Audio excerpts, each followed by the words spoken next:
à tous, vous regardez Bienvenue en Ile-de-France et on est sur le pont, juste devant le parvis de Notre-Dame, puisque dans quelques jours, Notre-Dame va être rendue au monde, rendue aux Parisiens bien sûr, aux Franciliens, à tous les Français, mais surtout à ceux qui vivent autour de Notre-Dame, les riverains bien sûr, mais aussi les touristes qui sont déjà présents en nombre quelques jours même avant l'ouverture de Notre-Dame.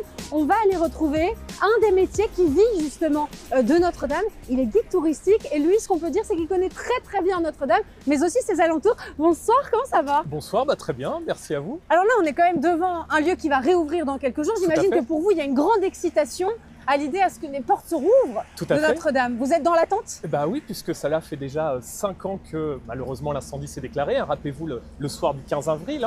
Et donc, en tant que guide conférencier, mon travail, c'est, on peut dire, un petit peu la rue, le terrain.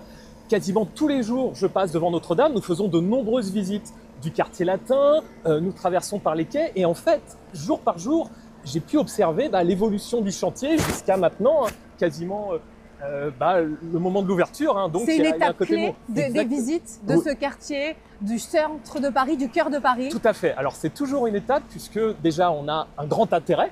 C'est-à-dire, quelles que soient les thématiques, il y a toujours une ou deux questions sur Notre-Dame, et notamment sur l'avancement du chantier et l'ouverture.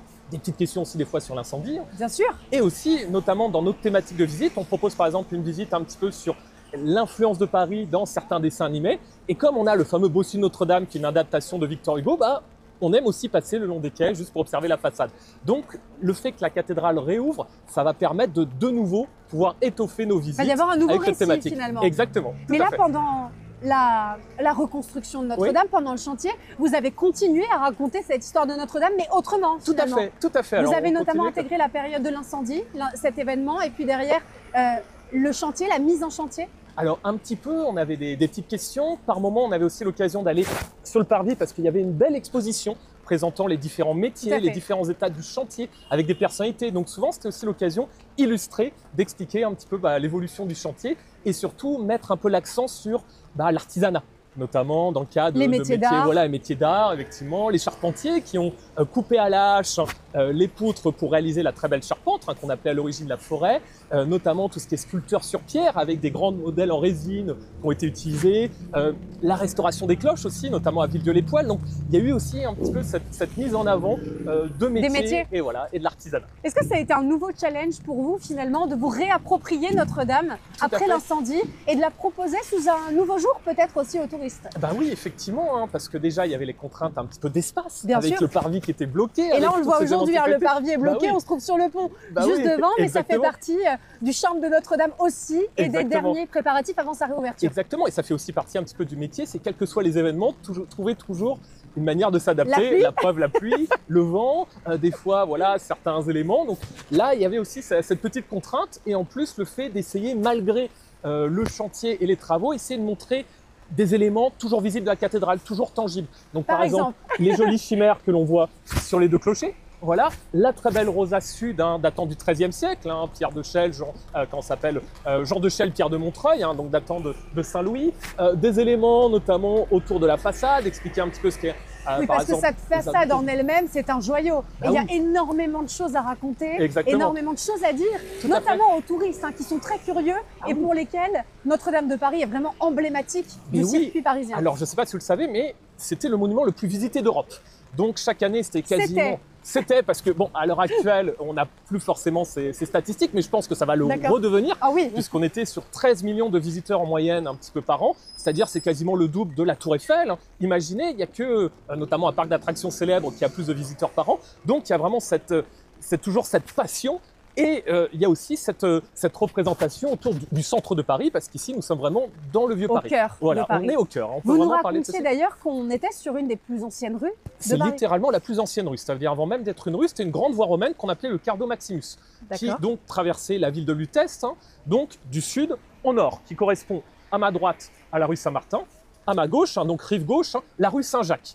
Et donc, cela explique Paris découpé en deux axes, donc le fameux Cardo Maximus. Et à l'origine, la ville de Lutèce, datant du 1er siècle, était située au niveau du Panthéon, sur la montagne Sainte-Geneviève, ce qu'on appelait le Forum. Donc c'est vraiment le Paris historique. C'est le Paris historique. Et donc, suite aux grandes mutations et transformations du 3e et 4e siècle, une partie de la population parisienne s'est retrouvée sur une île plus facile à défendre, qui va L'île devenir de la donc, Cité. voilà, le cœur du Paris médiéval, le cœur D'accord. politique. Donc c'est pour ça en fait Notre-Dame représente le centre de Paris depuis déjà cette époque, hein, puisque avant cette cathédrale, il y avait une autre cathédrale, précédant une autre église, hein, donc ça a toujours été un lieu de culte à partir du début du Moyen-Âge, et donc vraiment cette centralisation de la ville, ce qui explique aussi bien sûr ce nom de la cité. Voilà. Est-ce que parmi les visiteurs, il y a beaucoup de personnes qui justement considèrent avant tout Notre-Dame comme un lieu de culte plutôt qu'un lieu de patrimoine, où vous finalement vous retrouvez un peu tous les publics dans les visites que vous menez? Voilà, en fait on a un petit peu tous les publics. On a à la fois des personnes qui sont intéressées par la figure un petit peu de ce que représentait Notre-Dame, typiquement la passion pour Victor Hugo, pour le symbole, Notre-Dame de Paris, le l'âme monument de Paris, emblématique, voilà. tout à fait. Le style aussi gothique, hein, gothique rayonnant, gothique flamboyant, les travaux de Viollet-le-Duc du 19e siècle. Donc la dimension plutôt artistique et patrimoniale. Exactement, vraiment purement artistique, les chimères, les gargouilles, tout cet élément-là. Donc voilà, le style très, très gothique puis ensuite romantique. On a une dimension effectivement qui est liée au patrimoine parce que Notre-Dame c'est un symbole. C'est le sacre de Napoléon le 2 décembre 1804. C'est le fameux Te Deum de Gaulle, vous savez, le 25 août lors de la libération de Paris. C'est aussi un moment qui rythme un petit peu les grands événements. Donc on a l'aspect un peu, comme vous dites, politique, et puis aussi l'aspect effectivement religieux, lieu de culte, hein, puisque Notre-Dame, je ne sais pas si vous le savez, mais vous aviez aussi, depuis Napoléon justement, la fameuse couronne d'épines. Voilà, donc l'une des grandes reliques de la Passion, ce qui fait un lieu extrêmement important, notamment pour le catholicisme, mais Bien aussi sûr. justement pour l'ensemble des croyants qui viennent spécifiquement ici. Et d'ailleurs, dans Notre-Dame, on avait la sacristie avec ce qu'on appelle le trésor. Pour venir se recueillir. Et exactement. Donc ouais, c'est ça l'intérêt de ce monument, c'est que ça transcende un petit peu les fonctions. C'est-à-dire à la fois lieu... Il y a un côté vraiment universel voilà, à Notre-Dame. C'est ça, voilà, c'est ça exactement. Et donc tout public peut s'y retrouver. On imagine qu'il y a énormément de touristes étrangers. Oui, Est-ce que vous avez aussi beaucoup de touristes français, voire même franciliens, parisiens, qui ont envie de mieux comprendre, de mieux connaître Paris, leur quartier, un quartier qu'ils connaissent mal, peut-être qui est l'hypercentre de Paris. Vous avez aussi des Parisiens? Même, j'ai envie de vous dire, on a beaucoup de Parisiens. Et beaucoup de Parisiens, et même dans ce qu'on appelle un petit peu les franciliens, du moins autour de la petite la Grande Couronne, parce que, en fait, le l'île Grand de la Paris. Cité, voilà, le Grand Paris, parce que l'île de la Cité, avant 1860, il y avait 22 000 habitants. Maintenant, il n'y en a plus que 860. Donc, on n'a pas vraiment des locaux, mais des personnes, justement, qui ont quitté un petit peu le centre de Paris pour aller soit en proche banlieue, soit dans les arrondissements périphériques, et qui sont toujours intéressés par cette histoire. Et puis, il y a un autre intérêt, c'est que sur l'île de la Cité et Notre-Dame, on peut le faire à toutes les époques. Encore une fois, que ce soit du IVe siècle jusqu'à l'époque contemporaine, on a toujours des petites anecdotes. Et comment est-ce que vous choisissez? Et ben en fait, soit on le fait par thématique. D'accord. Donc s'il y a une thématique précise, on va rester. Je sais pas, nous on fait par exemple une petite visite sur les contes et légendes de Paris. Génial. Donc on essaye de voir un petit peu le prisme des petites histoires, des légendes. Donc là par exemple, le long de cet axe, c'est le grand chemin des pèlerins de Compostelle, hein, depuis déjà le Xe siècle. Et vous nous racontiez que sur le sol là-bas, un tout petit peu on a plus les loin, petites coquilles Saint-Jacques qui sont représentées. Je vous indique la direction, en fait, ce qu'on appelle la Via Turonensis, hein, c'est en gros la direction de Chartres-Tours. Hein. Ensuite, on continue le long de la Loire. Pour continuer sur le chemin de Compostelle. Sur le chemin de Compostelle. Et donc à l'origine, Paris, c'est l'église Saint-Jacques. Donc il ne reste plus que la tour, puisque l'église a été détruite à la Saint-Jacques qu'on connaît, qui est juste là qu'on aperçoit. Exactement. Et donc si vous allez là-bas, vous verrez, vous avez la grande plaque hein, pour les pèlerins de Compostelle. Donc vous voyez, on a toujours ces petits éléments. Pour Notre-Dame, il y a plein de petites légendes hein, autour des symboles un peu ésotériques, au cours un petit peu de la légende, par exemple, du ferronnier Biscornet. Donc en fait, on peut toujours attacher un lieu même à des histoires un petit peu périphériques qui peuvent plaire à un nouveau public. Donc c'est ça aussi l'intérêt. Est-ce que vous avez consacré des visites exclusivement à Notre-Dame? Parce qu'on parle aussi beaucoup de ce quartier, de ce Paris historique, médiéval, vous nous l'avez très bien raconté. Mais est-ce qu'on consacre des visites aussi exclusivement à ce monument? J'imagine qu'il y a tellement de choses à dire que c'est facile de consacrer. Vous dites déjà, et même, j'ai envie de dire, même plus qu'une visite, on pourrait faire des visites. Parce que nous, par exemple, nous proposions une visite avant l'incendie, juste sur la façade de Notre-Dame, et juste décortiquer les 3 portails, juste décortiquer les représentations, les symboles, les rosaces, juste en faisant le tour de l'édifice, on en a déjà pour 1h30. Parce que c'est extrêmement riche, c'est vraiment comme un livre ouvert. Et donc, en fonction des représentations de ces évolutions et autres, il y a énormément d'histoires à raconter. Donc, effectivement, c'est quelque chose qu'on a un petit peu hâte de reproposer, même sans forcément rentrer dans le bâtiment pour éviter un petit peu l'effet bruit, juste observer la façade et expliquer un petit peu ce que représente la cathédrale.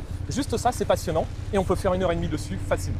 Est-ce que vous avez aussi hâte de repasser ces portes pour découvrir l'intérieur de Notre-Dame, Notre-Dame rebâtie, Notre-Dame reconstruite? Alors éventuellement, il y a aussi une grande curiosité parce qu'on a du mal encore à conceptualiser quel sera l'intérieur en fait de la nouvelle cathédrale. Est-ce qu'elle gardera un petit peu son aspect magnifique? Est-ce qu'il y aura des changements et autres? Donc il peut y avoir aussi une inquiétude dessus.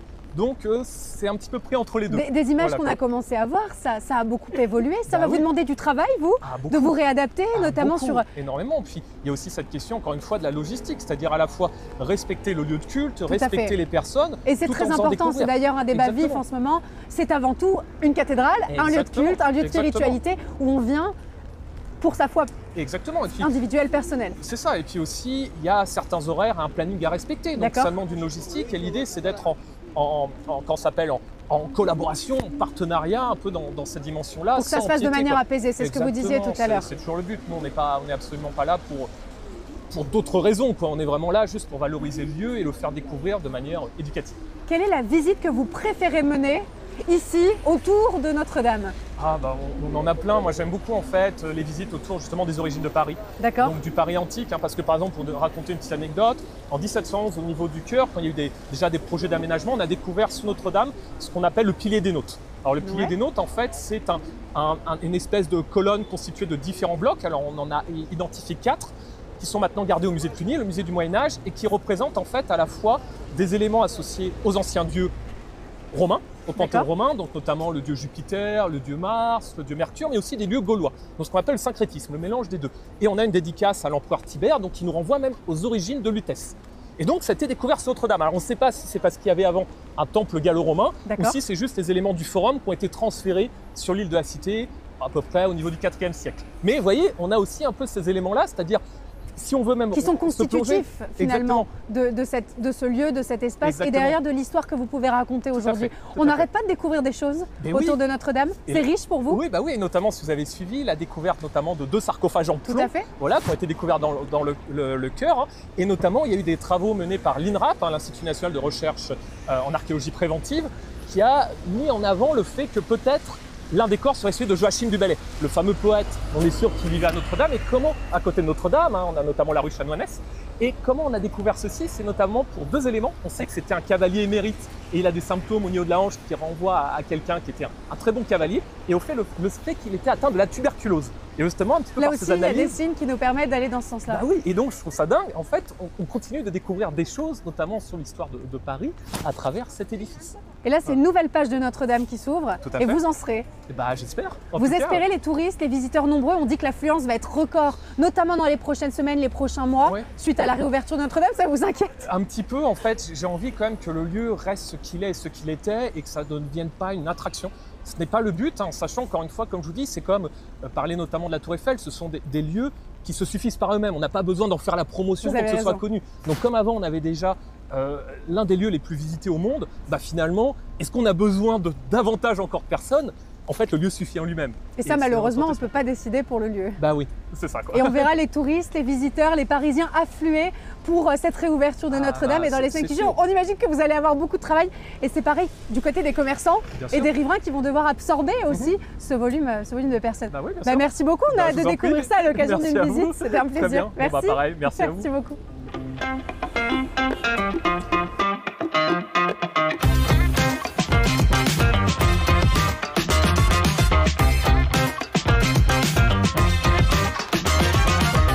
Vous le voyez, on est maintenant sur cette magnifique terrasse qui surplombe le chantier de Notre-Dame, position absolument parfaite pour discuter avec vous de ce chantier incroyable auquel vous avez eu la chance de participer.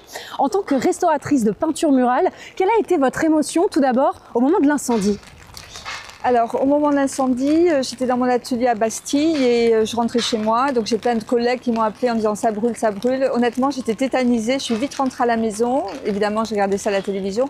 Mais j'ai eu beaucoup de mal à revenir voir la cathédrale brûler. Ça a été très long pour moi. Parce que l'image peut être choquante finalement quand on est habitué à la voir dressée dans le ciel de Paris. Oui, d'autant plus que ça fait plus de 20 ans que je travaille pour Notre-Dame. Donc, je connaissais bien l'édifice, les gens qui travaillaient dedans, tout ce contexte quotidien avec les liturgies, le personnel, les gens du trésor, tout ça.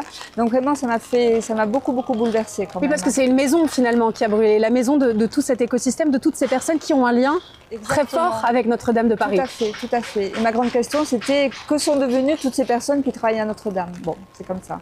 Il a vite été question de rebâtir Notre-Dame. Est-ce que vous avez très vite su que vous feriez partie de ce chantier? Est-ce que vous l'avez espéré? Alors, je l'ai espéré tout de suite. Juste avant l'incendie, on avait déjà restauré une chapelle dans Notre-Dame, la chapelle Saint-Germain, et on a été très heureuse. On a été appelés pour les chapelles test, donc très vite on est revenu travailler à Notre-Dame. Est-ce qu'il y a eu une forme d'appréhension, de crainte peut-être de s'attaquer à un chantier comme celui-ci?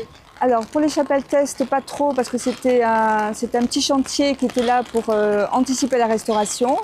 On a été très impressionnés quand on est rentré dans l'édifice, parce que vraiment c'était une désolation, c'était que de la désolation.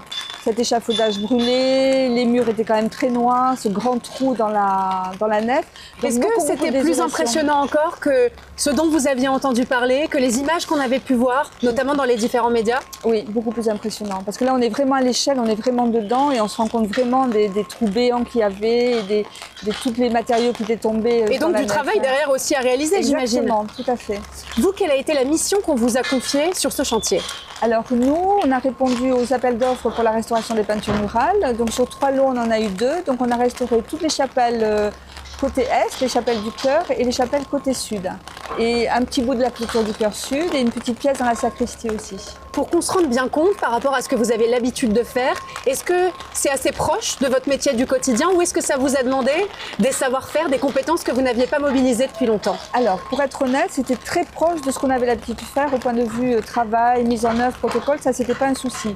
Le gros souci, c'était le nombre de chapelles qu'on avait à restaurer avec un temps quand même extrêmement limité. C'était ça vraiment le challenge du chantier. Le temps, il a toujours été là, en filigrane, derrière, dans un petit coin de la tête? Toujours présent, dans un petit coin de la tête. Et puis il y avait les architectes qui étaient là pour nous le rappeler, les gens qui s'occupaient du planning. Donc c'est quelque chose qu'on n'a jamais oublié pendant 2 ans et demi, ça c'est sûr et certain. On voit là ces métiers qui s'affairent à quelques jours de la réouverture. Est-ce que vous avez pu échanger avec d'autres corps de métier, d'autres savoir-faire? Alors le grand plus de ce chantier, c'est la coactivité. C'est-à-dire comme il fallait avoir un timing très serré, on a beaucoup de corps de métier, on travaille ensemble. Les vitraillistes, les restaurateurs de sculpture, les restaurateurs de parements. Donc il y a eu beaucoup de coactivité et on a chacun découvert le travail des autres. Ça, c'était vraiment très intéressant. On a beaucoup parlé justement de la mise en valeur de tous ces métiers à l'occasion de ce chantier. C'est quelque chose aussi auquel vous avez été sensible, la valorisation de votre métier en particulier? Alors, j'ai toujours été sensible à ça. Donc, dans mon équipe, donc, il y avait des professionnels et on a pris 4 stagiaires qui étaient en dernière année d'études. Et sur les 4, il y en a une qui est venue travailler sur le chantier quelques mois après qu'elle ait eu son diplôme. Je crois qu'elle était très contente. Et nous aussi. Ce qui prouvait qu'elle s'était bien intégrée dans l'équipe. On était ravis de la retrouver. Justement, est-ce qu'il y a assez de jeunes aujourd'hui qui s'orientent vers ces filières?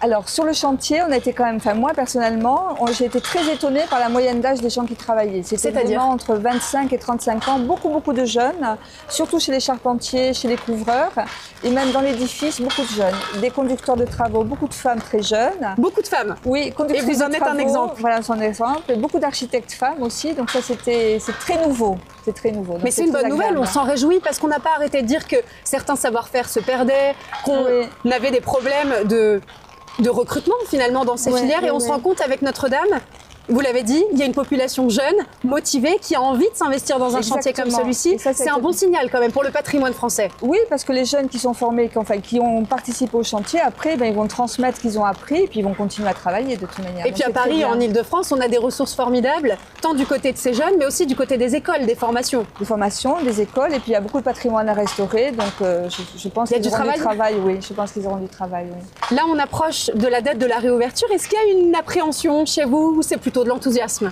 Alors actuellement c'est plutôt de l'enthousiasme parce qu'on voit petit à petit donc les échafaudages partir, le mobilier arriver. Donc la chose que vraiment j'ai très envie, c'est de rentrer dans la cathédrale en tant que spectatrice et pas en tant que professionnelle pour vraiment apprécier l'ensemble du travail sans le souci du travail, du temps, de tout ça. Vous allez quand même garder un œil sur vos réalisations? Oui, évidemment. J'imagine que c'est difficile de se détacher un petit œil critique, mais je vais quand même apprécier le travail des autres corps de métier, donc ça je suis très impatiente. Quel a été le moment du chantier qui vous a peut-être le plus marqué? Alors, le moment de chantier qui m'a le plus marqué, c'est quand ils ont enlevé les échafaudages des chapelles. Voilà, ça a été la belle surprise parce qu'enfin, on voyait toutes les peintures murales. Vous pouviez découvrir votre travail. D'en bas jusqu'en haut, voilà, un ensemble. Donc ça, c'était vraiment très gratifiant. Est-ce que vous serez présente aux cérémonies de réouverture des 7 et 8 décembre? Alors, je ne sais pas pour l'instant, mais en tout cas, on sera là pour l'inauguration du 29, ça c'est sûr et certain. Et vous aurez à cœur de redécouvrir ce lieu que vous aimiez tant. Est-ce que vous imaginez que ça va avoir changé, que vous allez peut-être mettre un petit peu de temps à vous réapproprier Notre-Dame? Oui, parce que franchement, tout a changé. Enfin, beaucoup de choses ont changé. Le mobilier, la disposition de l'entrée, des boutiques, l'entrée du trésor. Donc, il va falloir qu'on réapprenne à voir Notre-Dame différemment. Est-ce que le regard que va poser le public sur votre travail, le travail de tous ces artisans qui ont œuvré pour rebâtir Notre-Dame, compte pour vous? Ce qu'on va en dire dans les prochaines semaines, les prochains mois? Beaucoup, parce que chaque fois, ça va être des regards neufs, parce que nous, ça fait 2 ans et demi qu'on est sur place, donc on sait un petit peu notre environnement. Donc je pense qu'effectivement, les réactions des gens qui rentrent pour la première fois dans la cathédrale restaurée, je pense que ça va être très intéressant de voir ce qu'ils en pensent.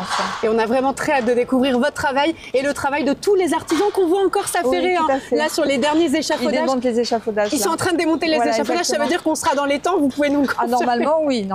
Maintenant que les dates sont fixées, on c'est à espère. 3-4 jours, donc je pense qu'à ce niveau-là, oui, je pense qu'il n'y aura pas de problème pour la réouverture. On a hâte de découvrir votre travail et le travail en effet de tous ces artisans qui ont permis de rebâtir Notre-Dame. Vous l'avez vu, on était sur cette terrasse incroyable et dans quelques jours, les échafaudages auront disparu et on va pouvoir redécouvrir Notre-Dame de Paris telle qu'on l'avait imaginée avant cet incendie. Merci beaucoup pour cette interview. Merci.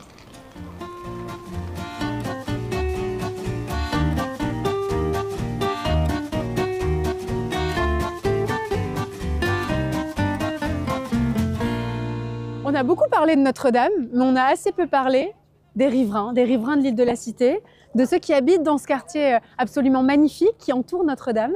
Vous faites partie de ces chanceux. Oui. Quel est le lien que vous entretenez avec l'île de la Cité, avec Notre-Dame? C'est un lien assez familial, assez intime. On sait qu'on est très chanceux.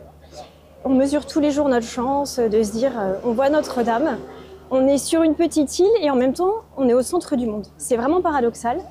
Et on aime notre quartier parce que c'est très vivant, c'est très familial. On a beaucoup de chance. En fait, on s'imagine que c'est extrêmement touristique, ce qui est le cas. Mais il y a aussi une vraie communauté, il y a une vraie vie de quartier, beaucoup d'enfants, énormément d'enfants. Vous êtes d'ailleurs vous-même maman? Moi, je suis maman de 6 enfants. D'accord. Et c'est extraordinaire, c'est vraiment un petit paradis. Avec des lieux iconiques, par exemple ce marché aux fleurs. Ah oui, alors derrière nous. Ça c'est le petit coin de paradis de l'île de la Cité. Certains l'appellent un petit peu l'île verte au cœur de l'île.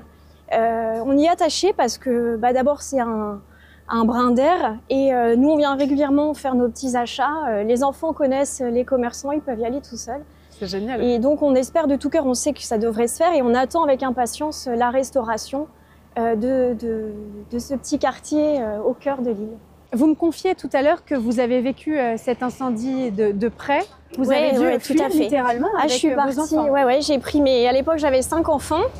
Je les ai attrapés, je leur ai dit ils venaient de terminer de dîner, vous mettez des chaussures, un sweat. J'ai pris ma dernière qui avait 1 an, un petit pot de couche et je suis partie. Donc oui, bien sûr, il y a une priorité de maman, de mère avant tout, et puis de voir cet édifice que vous connaissez, que vous côtoyez au quotidien, qui s'effondre sous vos yeux. Il y a une dualité aussi. Oui, tout à fait, parce qu'on est pris par ce qui se passe à Notre-Dame en disant où est-ce que ça va s'arrêter, qu'est-ce qu'ils vont faire. Parce que moi, j'ai été frappée parce que j'ai vu les flammes sortir, la fumée sortir de la flèche. Le temps que je descende, voir un peu ce qui se passe et que je remonte, donc c'est même pas l'espace de 5 minutes, les flammes étaient en haut de la flèche. C'est allé très vite. Ça a dégagé une chaleur. Quand vous êtes devant une cheminée, je fermais la fenêtre alors que je suis à 100 mètres. Et donc, c'est sûr que je me suis dit, ça va vite, ça va très vite, ça va trop vite. Est-ce que le lien que vous entreteniez à l'époque avec Notre-Dame s'est renforcé avec cette médiatisation, la manière dont, bien sûr, on en parle, ce chantier, rebâtir Notre-Dame? Est-ce que vous le voyez différemment? Totalement. Alors, je dois dire que, non pas que je n'étais pas attachée à Notre-Dame avant, mais pour moi, c'était pas une église comme j'imaginais. Il y avait trop de monde, donc j'y allais. Mais c'était aussi un lieu touristique. Il y avait un manque de plaisir. Aujourd'hui, de la voir revivre, de la voir renaître et d'avoir vu sortir en fait chaque jour la charpente et de voir les enfants qui rentraient de l'école en me disant « Maman, regarde, il y a ça, il y a ça ». Il y a un nouvel élément. Je l'ai appris avec eux et aujourd'hui, oui, Notre-Dame, donc vous avez appris à l'aimer peut-être autrement. Ah, totalement. Et quelque part, pas qu'elle nous appartient, mais elle fait partie de nous aujourd'hui. Elle fait partie de vous. Et je pense que pour mes enfants, ça fera partie de leur vie pour toujours. Là, on approche de la réouverture. Vous allez pouvoir retourner à Notre-Dame de Paris. Vous allez y aller dans quel état d'esprit? Beaucoup d'émotions. Beaucoup d'émotions? Ouais, je pense qu'il y aura vraiment de l'émotion. Vous avez envie de partager ça en famille, avec vos enfants? Alors nous, on a de la chance, on sera invités à une messe la semaine prochaine pour les habitants. Donc je serai avec 4 de mes enfants. Et je pense qu'effectivement, ça va être un beau moment de spiritualité. Oui. Est-ce que vous êtes inquiète de la manière dont la vie va reprendre dans ce quartier? On sait qu'il va y avoir énormément d'afflux touristiques, beaucoup de visiteurs, que les commerces vont déborder de monde. Est-ce que ça vous inquiète ou est-ce que c'est pour le bien de Notre-Dame et c'est pour le bien de votre quartier? Alors ça inquiète parce que je pense qu'on a un peu perdu l'habitude. Après, j'ose espérer que ça va être assez bien organisé, bien fluidifié. Mais c'est sûr que il va falloir réapprendre à vivre avec ça et ça va être autre chose. Mais après, on a réussi à s'habituer à 50 chantiers dans des conditions parfois un peu compliquées, un peu difficiles. Oui, mais quand on a ça sous les yeux... Après, ça excuse tout. Et effectivement, ça excuse tout. Mais ce qu'il faut, c'est vraiment que ce coup-ci, on pense intelligemment ce tourisme et de bien le gérer pour un bâtiment qui reste un bâtiment religieux. Avant tout. Qui reste un bâtiment religieux avant tout et qui doit le rester. C'est sa fonction première.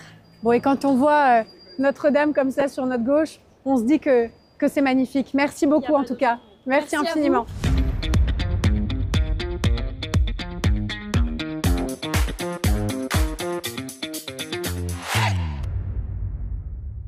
Alors vous avez vu, on a changé un petit peu de décor. On est sur une péniche avec une vue absolument imprenable sur Notre-Dame et le chantier encore en cours. On va en discuter avec Philippe Villeneuve et Claire Baumelard. Philippe Villeneuve, c'est pas encore fini, hein. Je suis désolée, je mets les deux pieds dans le plat, mais on voit encore les échafaudages, on voit les grues. On a des raisons de s'inquiéter? Mais pas du tout. De toute façon, l'objectif, c'était de rendre la cathédrale aux cultes et aux visiteurs. Bon, bah, les gens vont rentrer par le portail et ils vont rentrer à l'intérieur. On leur demande pas d'aller monter dans la charpente ni d'aller dans la flèche.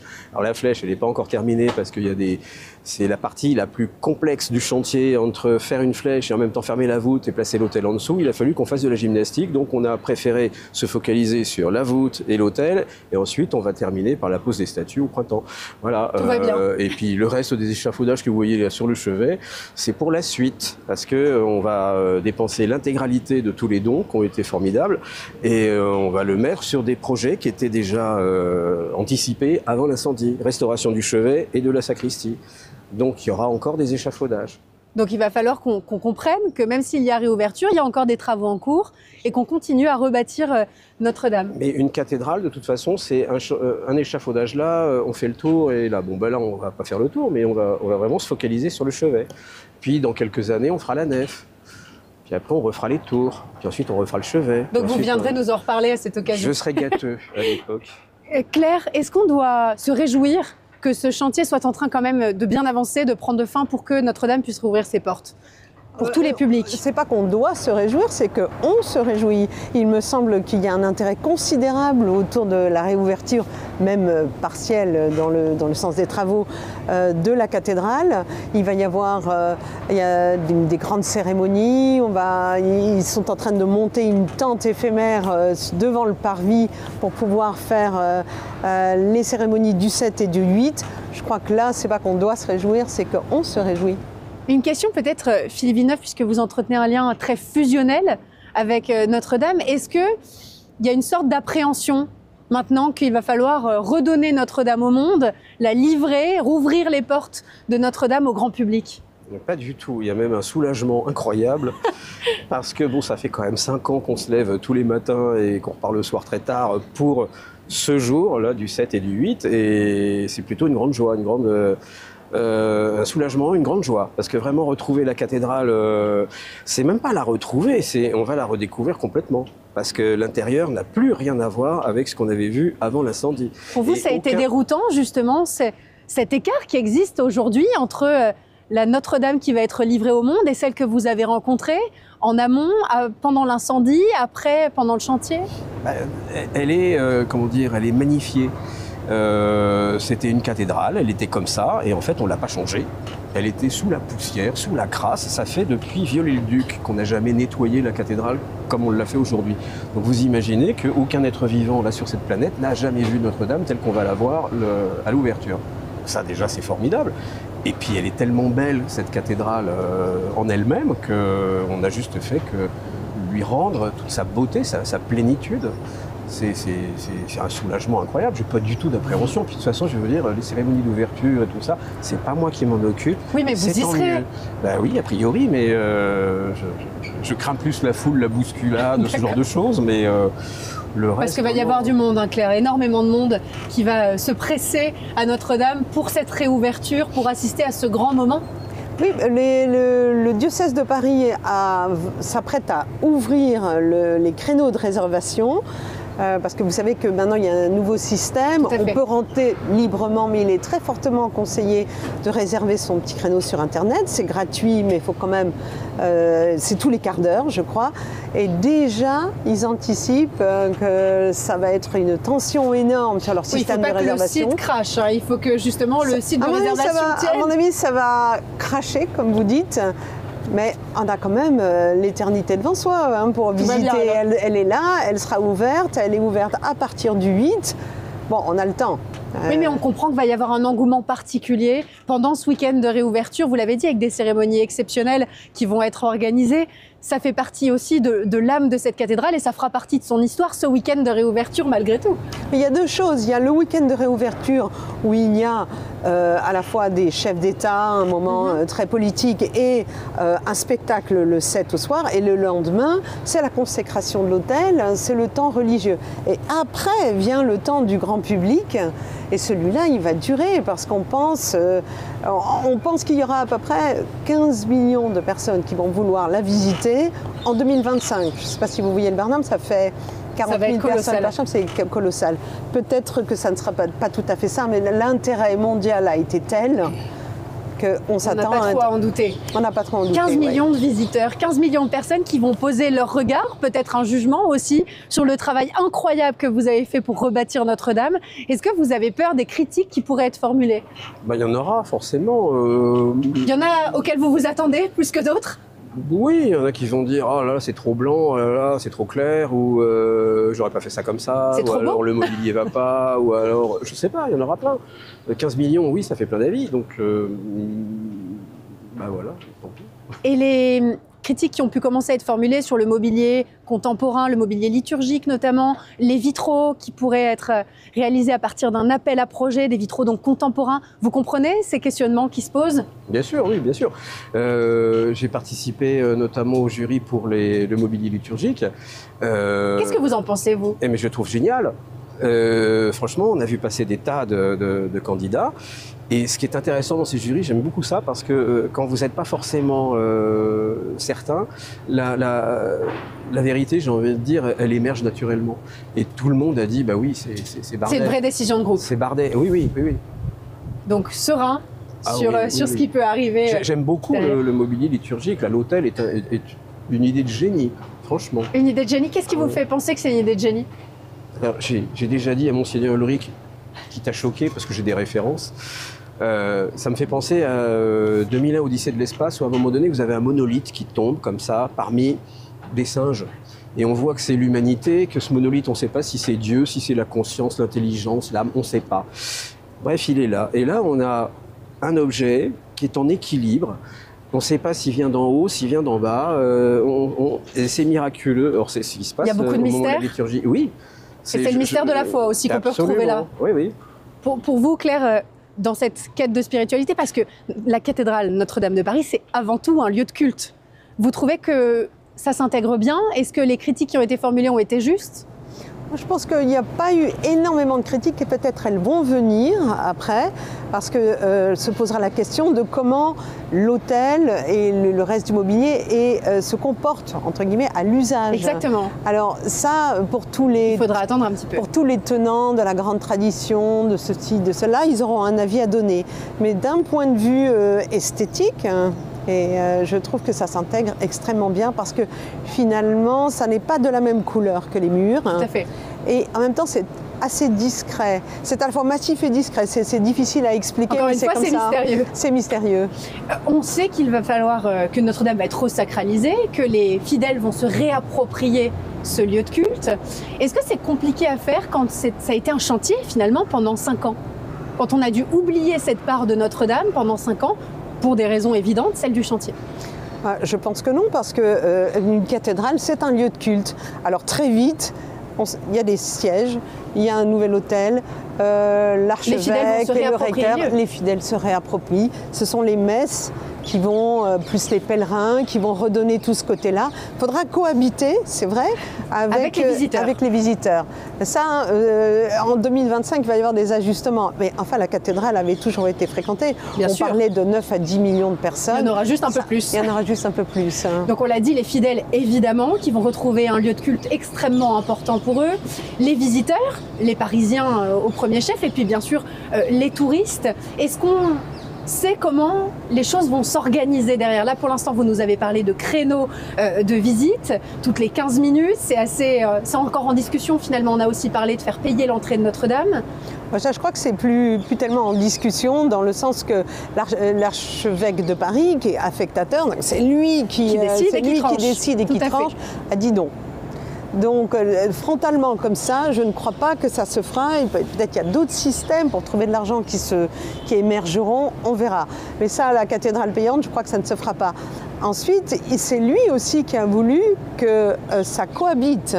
Parce que ce qu'il veut, c'est que les visiteurs puissent aussi être je veux dire pèlerins ou dans une démarche spirituelle. C'est ça qu'il veut. En tout cas, découvre la spiritualité qui est vécue par les fidèles. Il veut ce mélange-là. Donc après, on verra à l'usage ça fonctionne. Quelle barrière il mettra, comment il... voilà.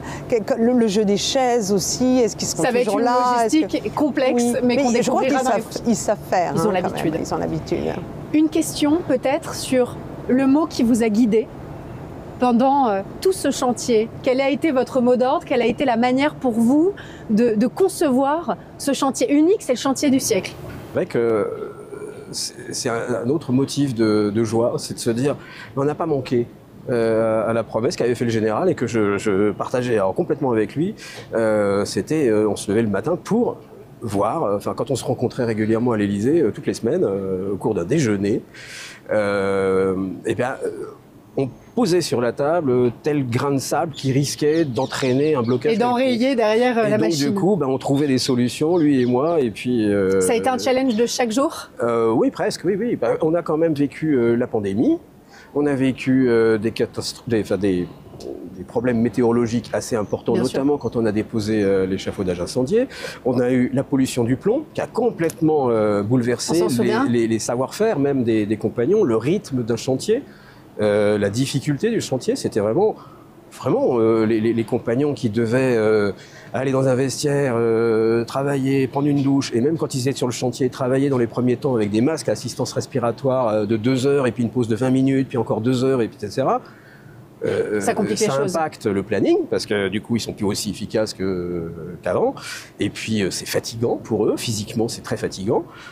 Donc vraiment, là, oui, à ce titre-là, on n'a pas été gâtés, si on peut dire, globalement, dans les 6 premiers mois, on s'est dit, il va falloir faire attention. Ça va pas être simple. Voilà. Un mot peut-être pour justement ces artisans, tous ces métiers qui ont œuvré autour de vous pour que la chose se fasse. J'ai un côté très paternaliste et j'ai envie de vous dire, je les aime, point. Et je leur dois énormément. Vous avez vécu des grands moments de fraternité, non? Ah oui, mais ce qui caractérise vraiment ce chantier, on a parlé de l'esprit Notre-Dame, et l'esprit Notre-Dame, c'est aussi bête que le tutoiement, on s'appelle par les prénoms, on boit des coups ensemble et on s'engueule. Mais on s'aime toujours. Qu'est-ce qui a dominé? Non, la fraternité. La fraternité, c'est évident, oui. Claire, on a beaucoup parlé en amont de ce que pouvait représenter ensuite pour ces métiers d'art une lumière comme celle de ce chantier. Être sur le chantier de Notre-Dame, c'est valoriser ces métiers, c'est mettre sur la lumière sur des métiers qui ne sont pas forcément suffisamment valorisés. Est-ce qu'on doit s'attendre à ce que le soufflet retombe, ou est-ce qu'on peut surfer justement sur ce moment si particulier et en tirer quelque chose de bénéfique pour le monde de la culture, les métiers d'artisanat? Beaucoup d'entreprises qui étaient sur le chantier disent que ça a permis de susciter des vocations. Alors c'est pas massif, si vous voulez, mais ça existe. Ça existe. Il y a eu un intérêt considérable du grand public autour de ces métiers, de ce chantier, et ils disent que c'est toujours difficile de recruter des jeunes. Ce n'est pas des métiers très faciles, c'est des métiers d'extérieur, souvent, pas pour les restaurateurs de peintres de décor, mais enfin souvent c'est de l'extérieur. Hein. Donc eux estiment cela. Maintenant, après, il faut que la puissance publique suive et continue à générer et engendrer. Il faut nourrir finalement cet élan. Il faut nourrir cet élan, il faut nourrir ces entreprises, il faut nourrir tous ces gens. Et on pensera à eux évidemment au moment de la réouverture. Un dernier mot, Philippe Villeneuve, peut-être le moment qui vous a le plus marqué dans ce chantier? J'imagine qu'il y en a eu 1000 si vous deviez en choisir un. Comme je disais, je pense qu'évidemment, lorsqu'on a atteint le sommet de la flèche et puis qu'on a posé la croix puis le coq, là on s'est dit, ça y est, la silhouette de Notre-Dame est revenue dans le paysage et symboliquement c'était le point culminant de la cathédrale, c'était probablement le point culminant du chantier. Mais il ne faut pas négliger tous les travaux qui ont été faits ensuite Évidemment. en sous-œuvre. Et qui permettent aussi d'apprécier Notre-Dame telle qu'elle est. Vous en avez eu le souffle coupé? Une petite larme, les yeux humides? Non, les larmes non, mais oui, l'émerveillement. Ouais, vraiment, je suis émerveillé par cette cathédrale. Je l'étais déjà avant, même quand elle était sale, mais alors là... Et cette possibilité de voir le chantier comme personne d'autre aussi, c'est quelque chose de rare. Vous savez qui on va aller retrouver maintenant? Patrick Zachman. Ah. Lui aussi, il a posé un regard tout particulier, un grand témoin de Notre-Dame. Ouais. Merci beaucoup à tous les deux. Merci Claire, merci Philippe Villeneuve. Merci.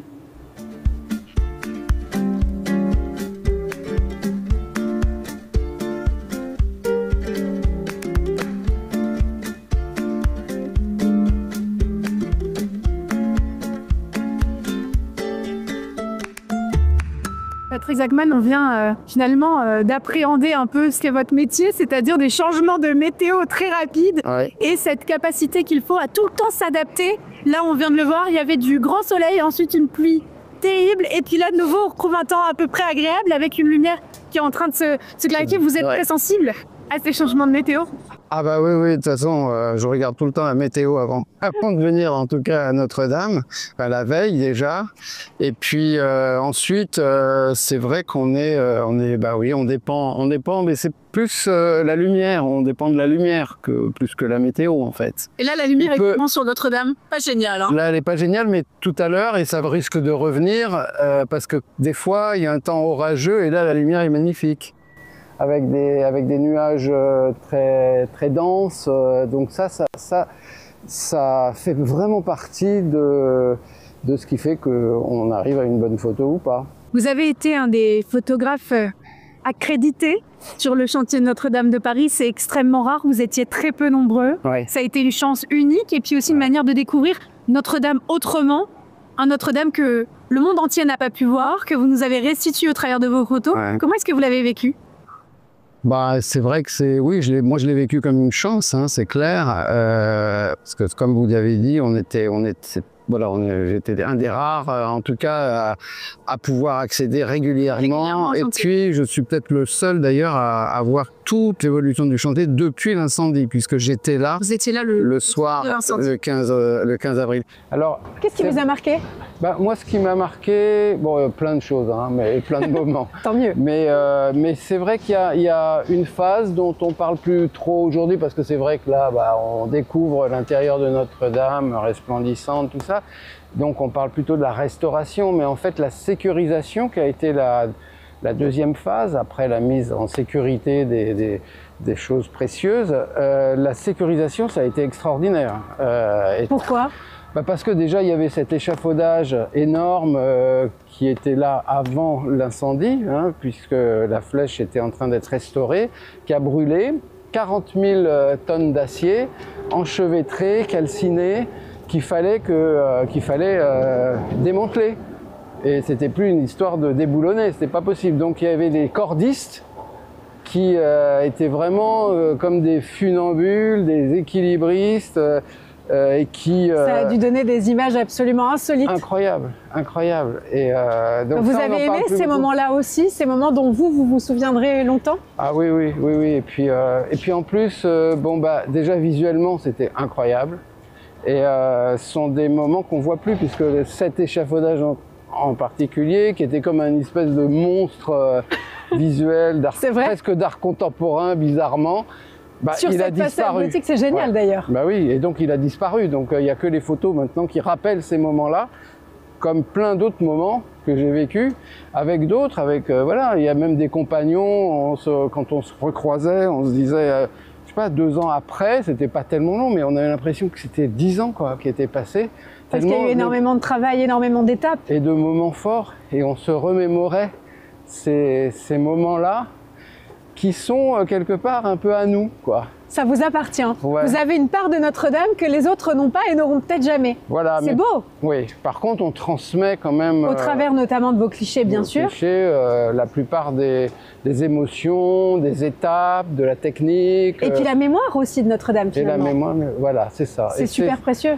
C'est précieux, c'est même, je pense, ça qui a fait que j'ai eu envie de m'engager dans ce long travail, quand même 5 ans, parce qu'en fait, moi, j'ai toujours travaillé sur le thème de la mémoire et de l'identité. Donc c'est quelque chose qui vous tenait à cœur. Et là, Voilà. il y a une mémoire à documenter sur Notre-Dame. Bah oui, puis il y a un pan de la mémoire collective qui s'est envolé, enfin qui est parti en fumée d'ailleurs. Et une mémoire à reconstruire. Exactement. Et ça, la photographie, elle documente ça étape par étape. Ce qui est formidable, c'est quand on voit Notre-Dame, là, à notre droite, on voit et on sait qu'elle va être livrée au monde sous son plus beau jour. Ouais. Et vous aurez toujours en mémoire ces étapes, ce Notre-Dame non fini, non terminé, en cours, j'ai envie de dire, en traitement. Oui, avec aussi au début d'ailleurs des images presque de guerre. Hein. Moi j'ai des images qui franchement évoquent une cité, une ville après bombardement. Hein. Ça a été ça aussi, Notre-Dame. Et on pourra s'en souvenir grâce à vos clichés. Voilà. Vous avez vu, le soleil est revenu. Voilà, et là on a effectivement une lumière magnifique. Comment est-ce qu'on réussit un cliché de Notre-Dame? Qu'est-ce qui est important? Qu'est-ce qui vous tient à cœur? Je vais vous prendre le parapluie, vous serez quand même plus à l'aise. Et là, on a droit à une lumière magnifique. Hein. Là, c'est magnifique. Avec un temps un petit peu orageux, c'est ça? Et les couleurs qui se posent sur Notre-Dame? Voilà, avant ou après la pluie, souvent des photographes, ils vont partir parce qu'il pleut. D'accord. Et quelquefois, c'est une erreur parce qu'après, il y a un moment magique où, voilà, comme là. Quoi, ça se réillumine, en fait. Ouais, ça se réillumine et le ciel, quand même, est dense, quoi. Et, il y a une profondeur, c'est ça? Ouais, et c'est un très beau bleu. C'est pas le bleu carte postale, vous voyez. Et donc là, vous devez attendre quoi? Vous jonglez justement avec cette grue qui va passer? Avec les grues, ouais. Là, par exemple, j'intègre les 2 grues. D'accord. Et avec la flèche, ça donne un... Voilà, ça fait... c'est graphique. Oh, la flèche est vraiment en train de... Et puis ça permet aussi de briller. Ouais, ça permet aussi de créer en fait un parcours de l'œil du lecteur. D'accord. Quand il va regarder l'image, c'est un cadre. Et voilà, là, le lecteur, il va... Ah, donc les grues vont venir finalement... la rosace, et puis après, ça encadre, les grues encadrent la photo. Ça permet qu'il n'y ait pas de vide non plus. D'accord. Voilà, sur le plan. Voilà, c'est ce que Roland Barthes appelait les punctums. D'accord. C'est des points visuels forts qui attirent l'œil du lecteur. Est-ce que vous avez l'impression d'avoir tout photographié de Notre-Dame? Ou là, quand vous la redécouvrez, sur un point de vue, j'imagine que vous connaissez très bien, vous la redécouvrez à chaque fois autrement, en fonction de la lumière, des éléments? Exactement. Alors là, ça bouge. On croit avoir tout vu, tout photographié. En fait, il y a toujours des détails ou toujours des... Voilà, c'est comme ça, c'est la lumière, mais il y a aussi un aspect dont on n'a pas parlé, c'est l'humain, hein, parce que ce chantier, il est très humain. Vous devez voir un nombre de touristes, de Parisiens aussi d'ailleurs, j'en fais partie, incroyable, prendre Notre-Dame en photo avec leur smartphone. Ouais.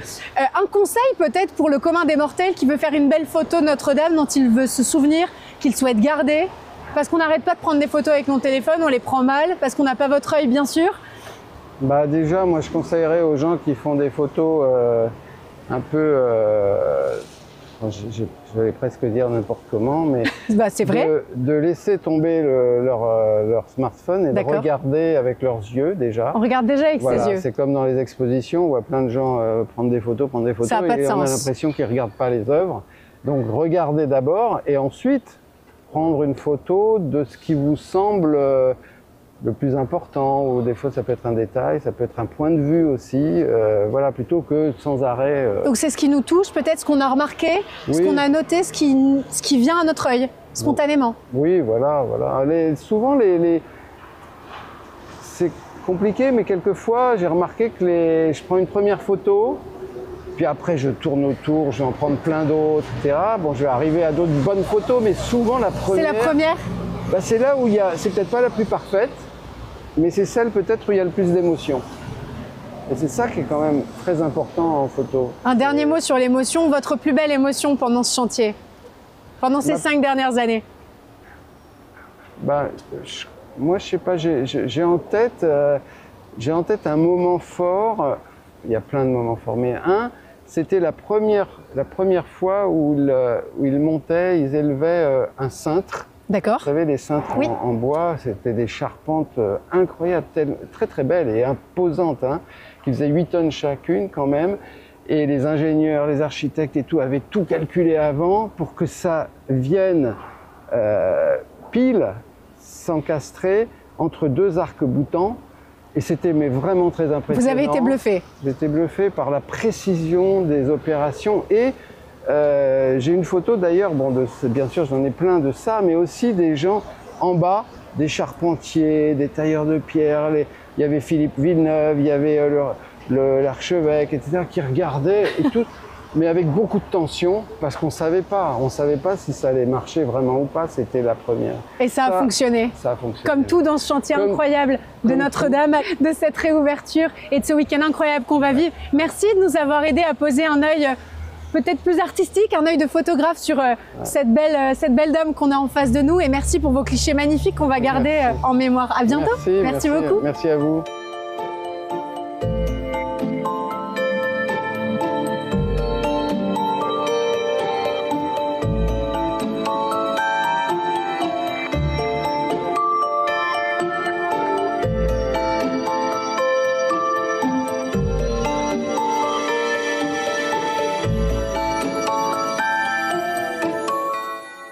On a essayé de vous présenter dans cette émission plusieurs visages de Notre-Dame, plusieurs paysages de Notre-Dame, et on est à quelques jours seulement de la réouverture, de celui incroyable qui est juste derrière moi. Le Figaro TV va être mobilisé tout le week-end, les 7 et 8 décembre, pour ces grandes cérémonies de réouverture. On sera avec vous pour vivre ce moment unique. On vous attend donc très nombreux pour ces éditions spéciales à partir de samedi. Merci beaucoup et à très bientôt.